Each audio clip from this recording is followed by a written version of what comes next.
Je suis Anne Pioz, psychothérapeute et coach. La pleine conscience du pouvoir est un podcast qui s'adresse aux femmes qui veulent reprendre le pouvoir sur leur relation avec la nourriture, sortir des injonctions de la culture des régimes et ne plus se sentir seule avec tout ça.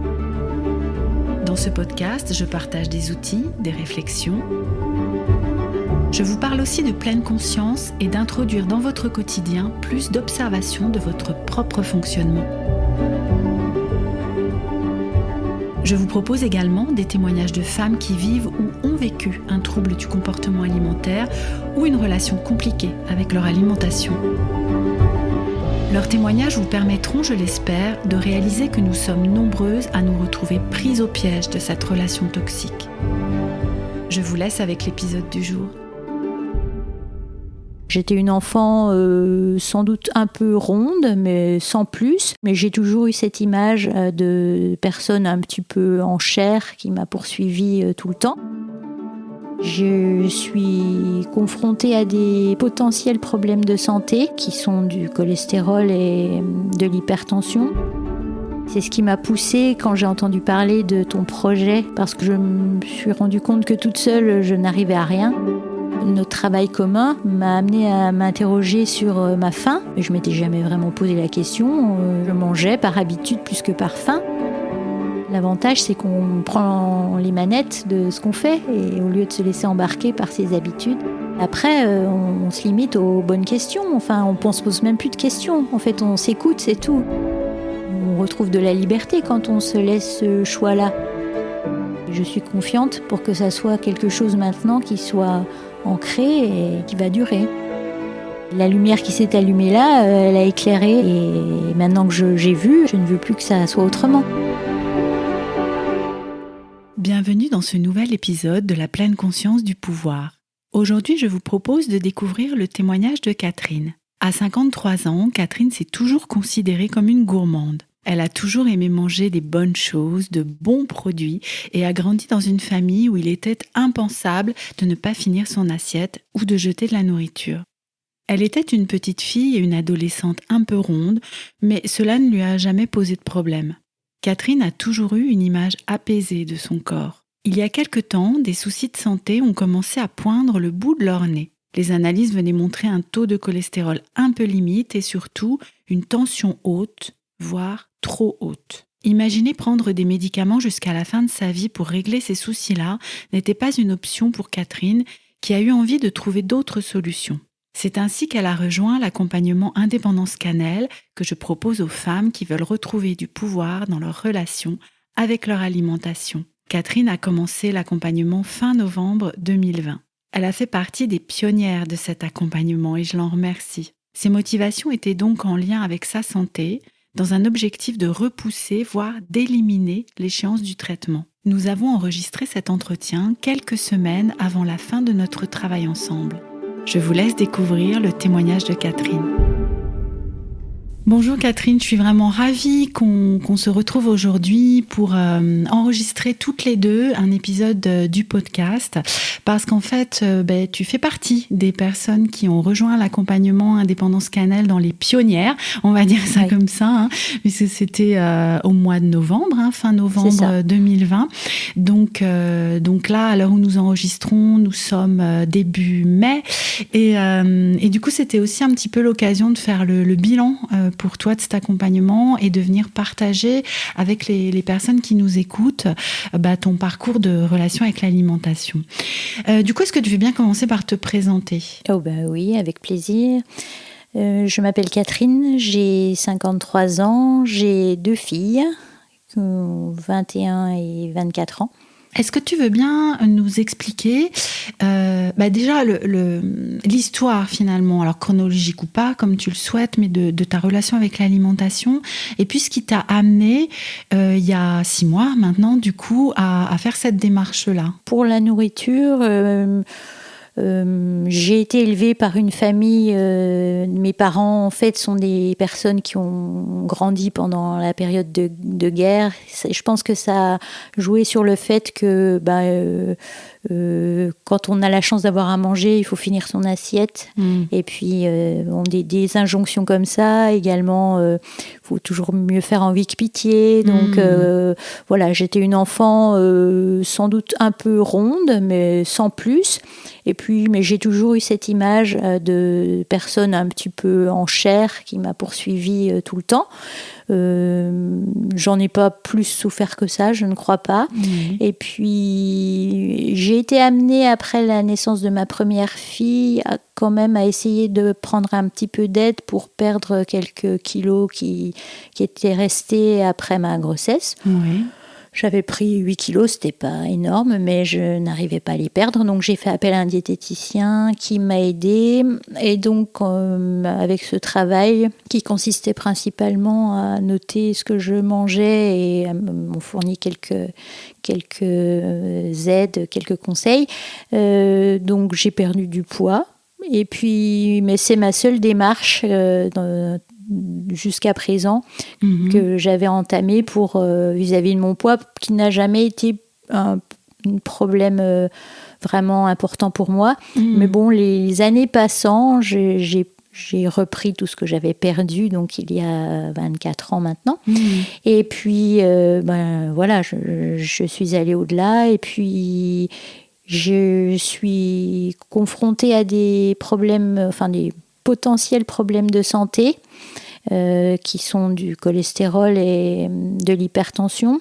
Je suis suivie depuis une petite dizaine d'années pour ça, parce que j'ai une tension un peu élevée. Je ne suis pas traitée pour ça, mais étant donné que je n'ai aucune intention de l'être par des biais médicamenteux, c'est ce qui m'a poussée quand j'ai entendu parler de ton projet de groupe.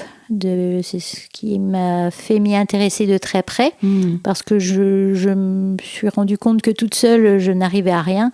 Je m'étais fixé un poids maximal dont je me rapprochais dangereusement. Je tournais autour, mais je n'arrivais pas à m'en détacher.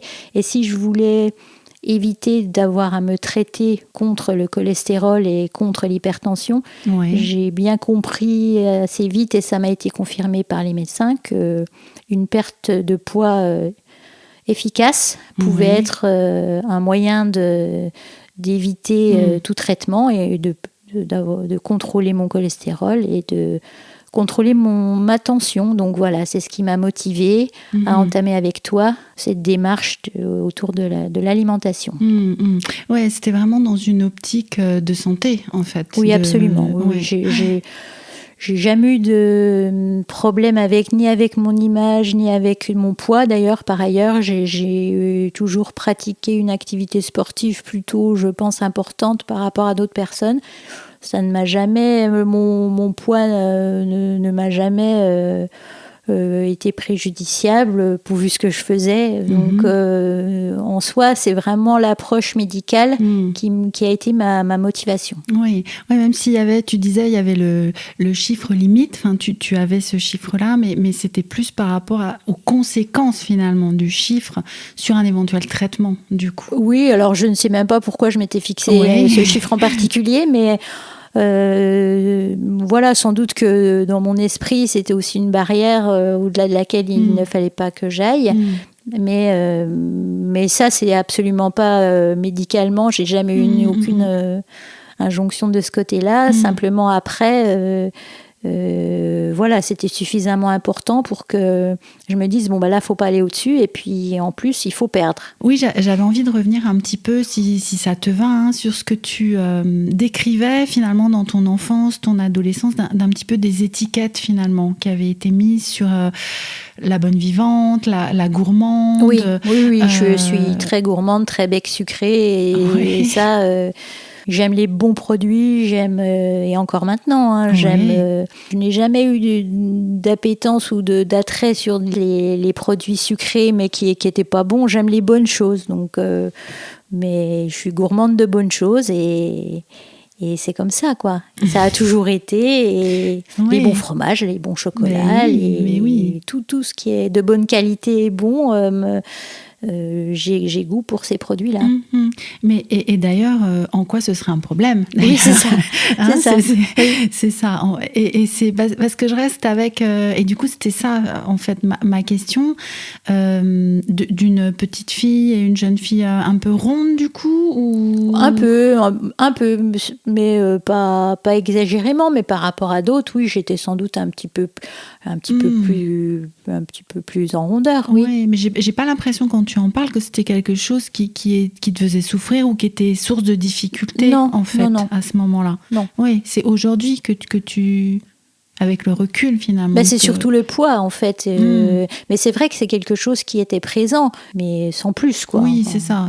C'était pas une source de moquerie ou non, j'ai pas du tout souvenir de ça. Non. Oui, ce qui donne finalement un parcours même on en parlait avant toutes les deux, mais un parcours par rapport à l'image de ton corps aussi qui était plutôt serein, en fait, au fil des années. Oui, c'était pas... je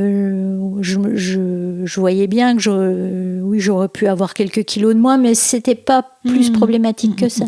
Oui, ce qui fait qu'alors du coup, quand on s'est rencontrés au début de l'accompagnement, en tout cas pour cet accompagnement, il y avait un objectif de santé, il y avait un objectif de poids aussi en lien avec cet objectif de santé.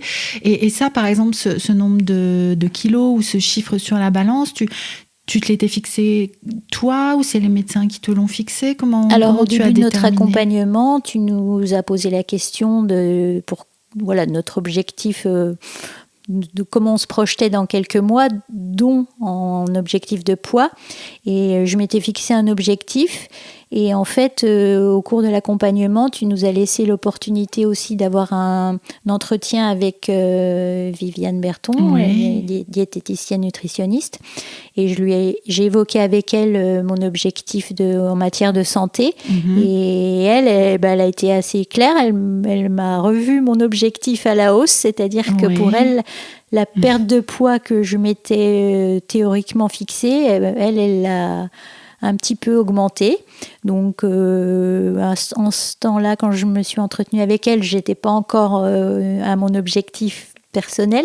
Et donc, je me suis dit, non seulement ce serait peut-être bien si je l'atteignais, mais si je dépassais mon objectif, puisque Viviane Berton pense qu'une perte de poids un petit peu supérieure serait encore meilleure pour... vis-à-vis de ma tension en particulier. C'est ça. Sachant qu'au niveau du cholestérol, j'étais pas plus inquiète que ça non plus, parce que je suis pas sur des taux de cholestérol très importants. Et puis, même si j'avais des kilos en trop, je pense pouvoir dire que j'avais une alimentation qui était plutôt correcte, plutôt saine. Et Viviane Berton me l'avait confirmé. On a ajusté des choses, c'était pas parfait, bien évidemment.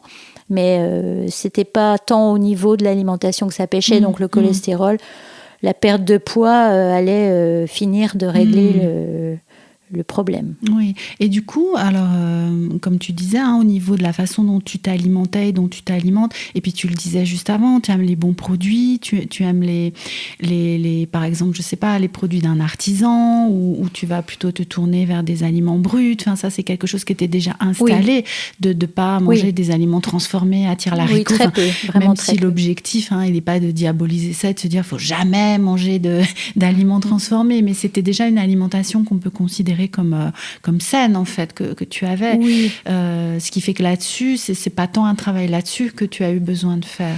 Non, en fait, je me suis posée pour réfléchir à mon alimentation avec toi. Voilà, j'essaie de mettre pour un peu tout dans ma vie une certaine part de pleine conscience dans ce que je fais, et j'ai réalisé qu'en fait, au niveau de l'alimentation, c'était pas du tout le cas.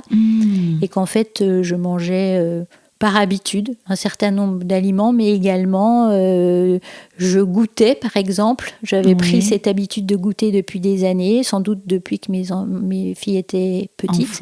Et puis, je ne sais pas avant, mais en tout cas avec elles, sans doute. Et puis, ça fait des années qu'elles ne sont plus là, et ça fait des années que je prenais une sorte de collation d'après-midi. Et en fait, la pleine conscience, enfin l'essai au moins de pleine conscience, notre travail commun m'a amené à m'interroger sur ma faim. Ouais. Et en fait, je m'étais jamais vraiment posé la question à ce point-là en tout cas. Et en fait, je mangeais par habitude plus que par faim. Et donc j'ai commencé par faire attention à ma faim. Et sur le goûter particulièrement, ça a été ce qui me semblait aller pour moi une difficulté parce que j'essayais à chaque fois de rendre mon goûter sain, de le changer.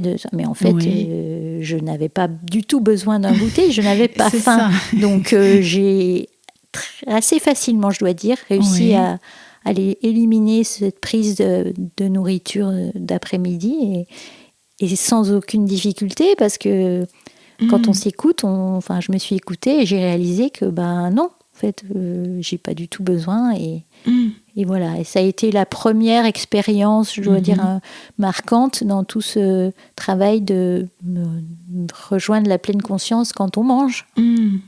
Et la pleine conscience, c'est quand même... L'avantage, c'est qu'on prend les manettes de ce qu'on fait et au lieu de se laisser embarquer par ses habitudes. Et oui, c'est exactement ça. Hein.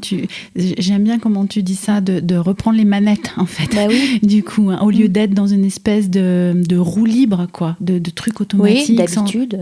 D'habitude. Sans réflexion, exactement. sans se poser la question de savoir pourquoi on le fait. Oui, du coup, une des premières choses, tu disais, qui t'a aidé et qui t'a permis de conscientiser ça, c'est de te poser cette question, est-ce que j'ai faim, en fait ? Ah oui, est-ce que j'ai faim ? Et puis, on a eu, au début du travail, tu nous alertes sur et quand j'ai faim, comment est-ce que ça se manifeste ? Quelle sensation est-ce que ça a ? Et j'ai trouvé ça aussi très intéressant parce que oui, ok, on peut avoir parfois une sensation de faim et on se rend compte que c'est pas grave, on sait qu'on va manger, qu'on va avoir à manger, on a cette chance d'avoir l'alimentation à portée de main, à portée de tout, donc même si on a faim, on n'est jamais en situation de danger ou quoi. Et puis en fait, c'est plus une habitude d'avoir faim. Et en réalité, aussi faire attention à sa sensation de faim, ça a été aussi une expérience intéressante. Et en fait, on n'a jamais vraiment faim. On n'est jamais dans une situation où la faim nous met dans un état... Ou c'est une urgence, en fait. Ah absolument, oui, jamais. Oui, tu sais, ça me fait penser aussi à ce travail sur la peur d'avoir faim, du coup. C'est ça, on anticipe des fois. Il m'arrivait, par exemple, quand tu partais faire ne serait-ce qu'une marche de 2 heures ou 3 heures, de remplir mon petit sac avec une barre ou je sais pas quoi, ou des choses... mais en fait, quand on observe ce qui se passe, je peux partir marcher avec de l'eau parce que mais sans ressentir la moindre faim. Et j'aurais eu des choses dans mon sac en partant, sans doute je les aurais consommées parce que j'avais anticipé potentiellement la faim que j'allais avoir avec des choses dans mon sac, alors que j'en ai pas du tout besoin, quoi. Oui, c'est ça. C'est ça. Ouais, je te rejoins beaucoup là-dessus parce que moi, ça a été une sacrée prise de conscience aussi de me rendre compte, comme tu le disais, que parfois je mangeais par habitude sans même me poser la question de savoir si j'avais faim ou pas. Mais également, cette peur d'avoir faim, cette peur. Moi, je me souviens que c'était quelque chose qui était souvent très... et ce qui amène à manger par anticipation. C'est ça, c'est ce que j'allais dire, l'anticipation, oui. Comme je l'expliquais, je pense que c'est dans l'épisode sur pourquoi mangeons-nous que j'avais parlé de ça, l'épisode 1 ou 2, non, numéro 1. Je me perds dans les numéros. Et que parfois nous mangeons, comme tu le dis, par anticipation ou par habitude ou par peur d'avoir faim. Et ça a été vraiment, tu disais, la première prise de conscience, en fait. Et puis l'expérience de se demander au moment où on allait se mettre à table si on avait réellement faim. Oui. C'était une expérience intéressante aussi parce que au début de notre travail, je me souviens, j'avais une petite réticence en me disant oui, mais il y avait le côté social de la prise des repas où je me disais Oui, mais si j'écoute ma faim réellement et que je me décale par rapport aux autres personnes, je vais ça va être désagréable par rapport au côté social de la prise des repas. Et en fait, on n'est pas du tout obligé de se décaler ou quoi, mais déjà le fait de réaliser qu'on a plus ou moins faim au moment où on va prendre un repas, et puis les moments où je prenais des repas seuls, je les positionnais à l'heure où moi j'avais envie de les prendre, ce qui ne m'empêchait pas de les prendre avec d'autres au moment où en effet, le rôle social du repas est tout à fait préservé. Donc, mais ça, soit on se pose pas la question et on le fait tout ça par habitude, soit c'est pas se prendre la tête, c'est juste se dire à un moment, est-ce que j'ai faim ? Oui. Est-ce que j'ai encore faim ? Non. Et j'avais aussi pour habitude de finir tous mes repas par une note sucrée, d'accompagner systématiquement mon petit café de fin de repas par un chocolat. Il y a eu des moments, ça pouvait être aussi mon petit déca du soir avec un chocolat. Mais en fait, stop, quoi. Enfin, des fois, oui, j'en ai réellement envie et je le prends. Et souvent, déjà, après mon plat, j'ai plus faim, donc je ne vais pas prendre mon petit sucré de fin de repas parce que c'était une habitude. Oui, c'est ça. Ouais. Et c'est ça, et c'est ce que tu dis, l'idée, c'est pas de te prendre la tête sans arrêt en te demandant, alors j'ai faim, j'ai pas faim, j'ai encore faim. Alors c'est peut-être un peu ça au début, et c'est souvent ce que je vous dis quand vous arrivez, que peut-être ça va prendre encore plus de place que ça n'en prenait, mais en se posant les bonnes questions finalement. Oui, c'est ça, oui, parce qu'au début, c'est vrai qu'on y pense beaucoup, mais après, on se limite aux bonnes questions. Enfin, on ne se pose même plus de questions. En fait, on s'écoute, c'est tout. Et puis, il y a pas, si on s'écoute, on essaie de s'écouter bien, et puis c'est pas compliqué. Ouais, j'aime bien parce que quand tu en parles, ça a l'air tellement simple, en fait. Il y a quand même de ça, en fait.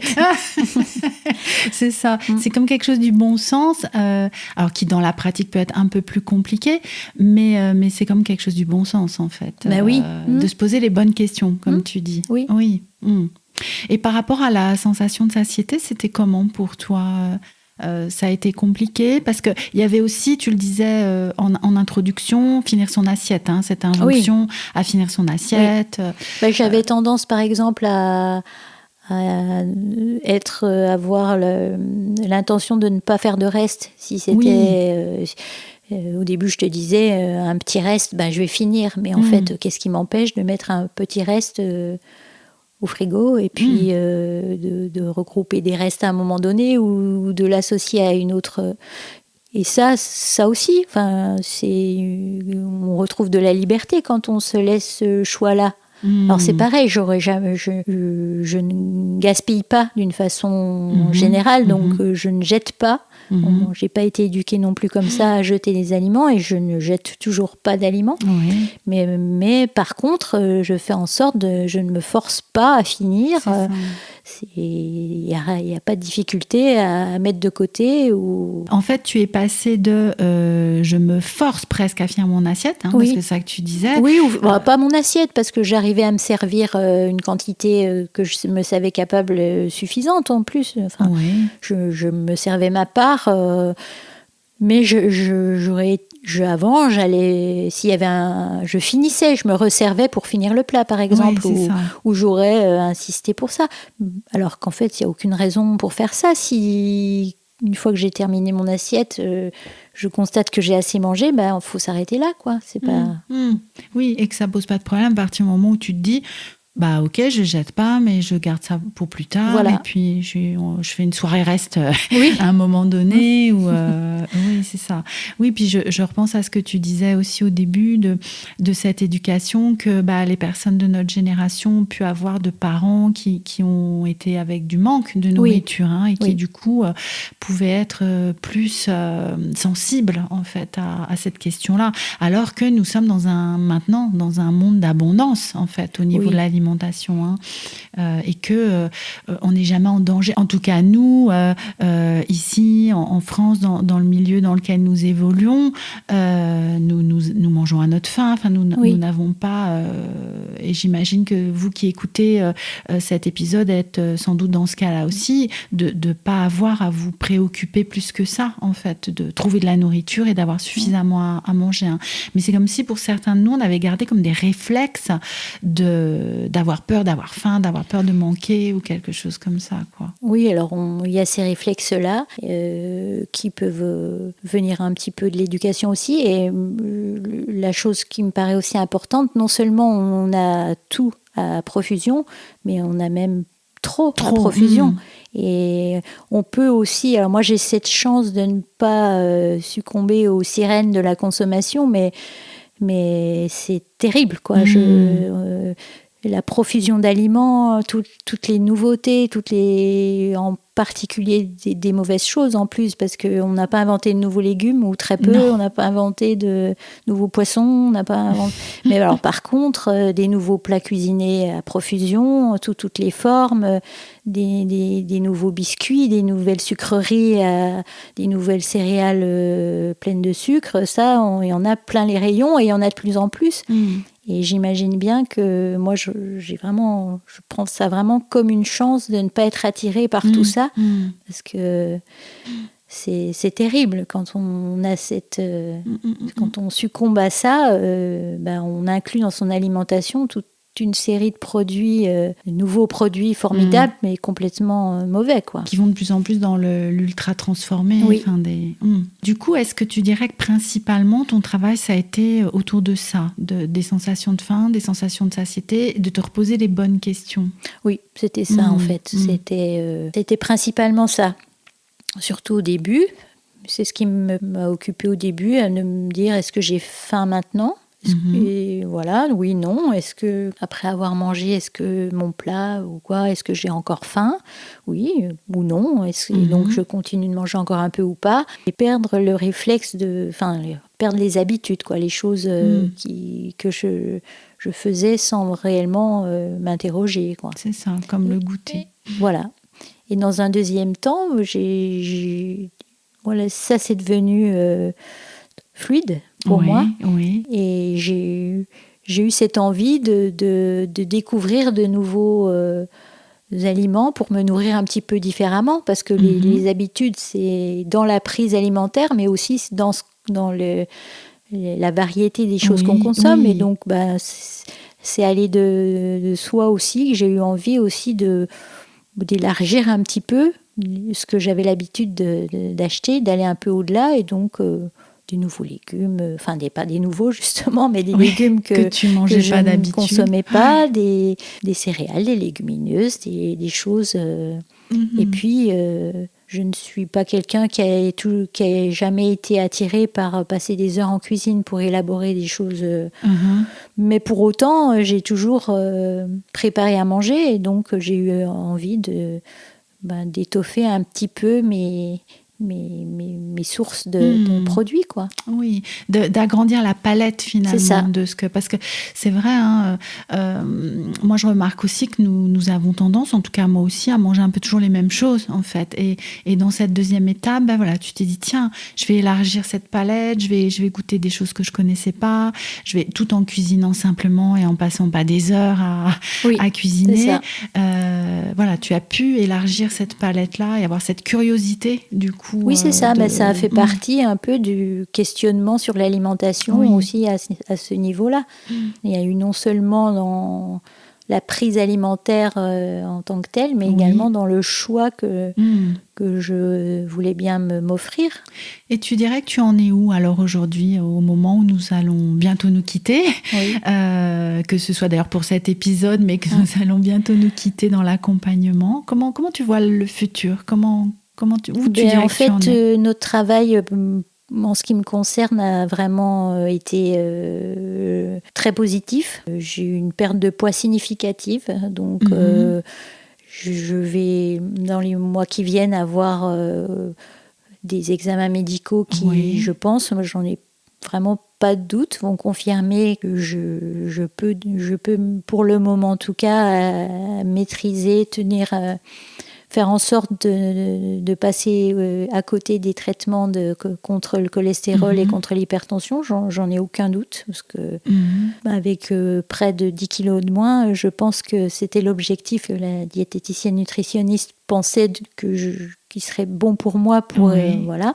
Et donc, je suis très confiante sur cet objectif. Et donc, moi, mon objectif, je pense, sera atteint. Et de toute façon, il est déjà atteint dans ma relation avec la nourriture.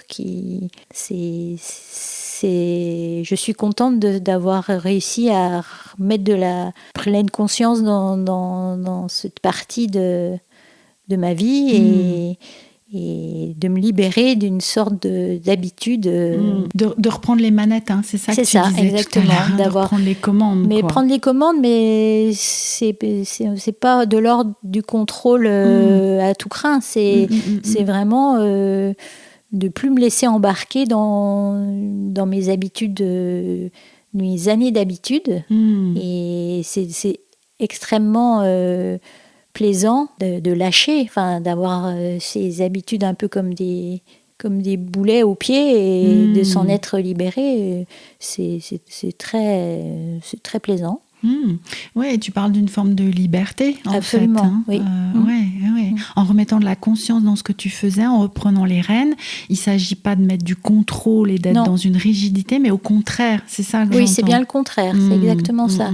C'est retrouver une liberté, en fait, retrouver, c'est trouver, parce que dans mon cas, parce que c'était une découverte, en quelque sorte. Et oui, alors que si j'ai bien compris ce que tu disais au début, de la conscience, tu en mettais sur plein d'autres domaines de ta vie. Oui. Enfin, il y avait une clairvoyance, une clarté sur les choses, mais à cet endroit-là, non, en fait. Oui, en fait, j'essaie autant que possible dans ce que je fais, d'être à ce que je fais, donc d'être présente au moment où dans tous les compartiments de ma vie, pour ainsi dire, d'être à ce que je fais au moment où je le fais.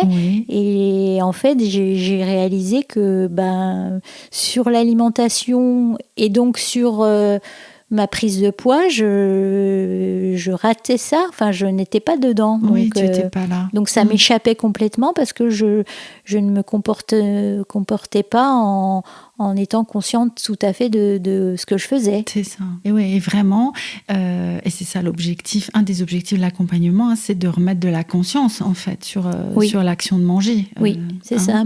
Et c'est quelque chose, c'est pour ça que je suis quand même très confiante pour l'avenir, parce que quand on expérimente le fait d'être à ce qu'on fait dans tous les compartiments de sa vie, c'est plus agréable, c'est plus facile. Et donc, je me dis que pour l'alimentation, je l'ai vraiment vécu comme quelque chose comme ça, un retour à une relation agréable et facile avec la nourriture. Et quand je vois le résultat que ça procure, mais je suis confiante pour que ça dure, pour que ça soit quelque chose maintenant qui soit ancré et qui va durer. Oui, c'est ça, qui soit installé en fait. Ah, oui. Est-ce que ce que tu veux dire, c'est que tu vois pas de retour en arrière possible? En fait, maintenant que c'est comme si tu avais allumé la lumière. Tu sais, j'ai cette vision d'avoir allumé la lumière sur ce qui se passait. Et du coup, pourquoi elle s'éteindrait? Oui.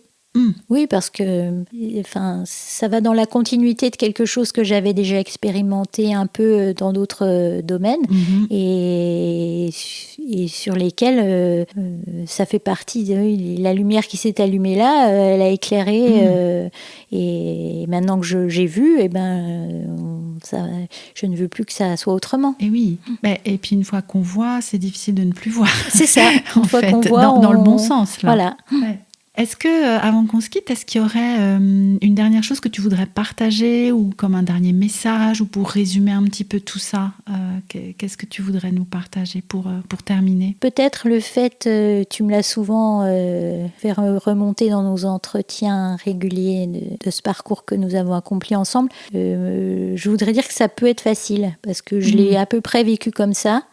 Et alors certes, je n'étais pas dans une problématique complexe, par exemple de compulsion ou de choses comme ça, mais malgré tout, je ne pensais pas au démarrage que ça pourrait être facile du tout. Mais en fait, c'est une démarche qui apporte beaucoup et qui peut finalement ne pas être si difficile que ça, même si ça vient un petit peu... on change de route après des années d'un parcours dont moi, j'avais pas conscience. Et finalement, en 6 mois, j'ai commencé à mettre des nouveaux repères et puis un nouveau regard. Et finalement, ça s'est fait quand même, je trouve, de façon assez facile. Et voilà, c'est quelque chose de très positif en tout cas. Ouais, facile et très fluide. Moi, c'est l'impression que j'ai eue aussi dans le travail qu'on a fait ensemble. Il y a des choses qui se sont mises en place assez vite, des prises de conscience. Oui, bah oui. Ouais. Et puis, quand on récolte du positif, quand le chemin qu'on commence à suivre, on a un petit peu l'impression que finalement, c'est peut-être le bon. C'est un chemin qui est plutôt facile à suivre. Et oui. Pourquoi retourner sur ce qu'on a connu qui était finalement... moi, je me débattais toute seule, mal... autour de cette barrière de poids où je plaidais ma cause auprès de mon généraliste en lui disant « Mais attendez, mais je vais perdre du poids et puis vous verrez, ça va bien aller. » Voilà, j'ai eu la chance que ma généraliste me lâche l'affaire et je ne la vois pas très souvent. Mais je n'allais pas pouvoir continuer comme ça longtemps. L'âge avançant, des problèmes d'hypertension et des problèmes de cholestérol, c'est absolument mauvais. Donc... je ne m'en sortais pas. Et là, grâce au travail que nous avons fait ensemble, j'ai découvert un nouveau chemin qui s'est avéré tout de suite positif. Donc oui, c'était parti. Et ça va continuer. Je te remercie beaucoup, Catherine, pour ce témoignage. J'en prie, avec plaisir. Merci à toi pour tout. Et merci de ta confiance aussi. Et puis de ta confiance de venir témoigner ici, encore en plus, du coup. C'est avec plaisir. Merci beaucoup. Merci d'avoir écouté ce témoignage jusqu'au bout. J'espère que la simplicité que nous partage Catherine vous aura permis de vous dire, vous aussi, que finalement, changer peut être plutôt facile, tout du moins lorsque, tout comme l'était Catherine, vous êtes prête à vous poser les bonnes questions dans votre relation avec l'alimentation. Merci encore à Catherine d'avoir partagé ce parcours avec nous.